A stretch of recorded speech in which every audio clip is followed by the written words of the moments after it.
बहुत समय पहले सिक्किम की पहाड़ियों में बसे एक शांत गांव में एक भूटिया लड़का रहता था जिसका नाम तेनजिंग था।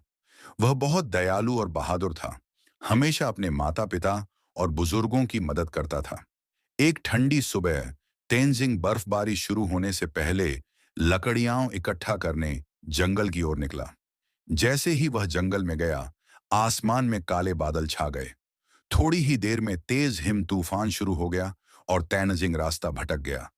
तेज हवा चल रही थी और बर्फ ने सारा रास्ता ढक दिया। ठंड और डर से कांपता हुआ तेनजिंग एक पेड़ के नीचे बैठ गया और रोने लगा। उसे समझ नहीं आ रहा था कि घर कैसे लौटे। अचानक उसे एक हल्की सी आवाज सुनाई दी। ठप ठप। सफेद धुंध के बीच से एक बड़ा कोमल याक निकला। उसकी मोटी फर और चमकती आंखें थीं। वह तेनजिंग के पास आकर धीरे से उसे नाक से ठेलने लगा, जैसे कह रहा हो, मेरे साथ चलो। तेनजिंग याक की पीठ पर चढ़ गया और याक बर्फीले तूफान में धीरे धीरे चलने लगा। वह कभी रुका नहीं, कभी फिसला नहीं। लंबी यात्रा के बाद वे गांव के किनारे पहुंच गए।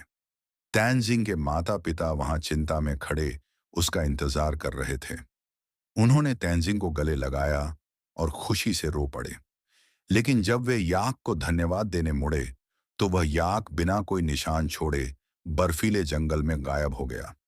उस दिन से गांव वालों ने विश्वास कर लिया कि वह याक पहाड़ों से भेजी गई एक आत्मा थी, जो अच्छे दिल वाले लोगों की रक्षा करती है। तेनजिंग उस याक की दयालुता को कभी नहीं भूला। हर साल पहली बर्फबारी पर वह अपने घर के बाहर घास का एक गट्ठर और एक ऊनी मफलर रखता, उस याक आत्मा का धन्यवाद करने के लिए जिसने उसकी जान बचाई थी।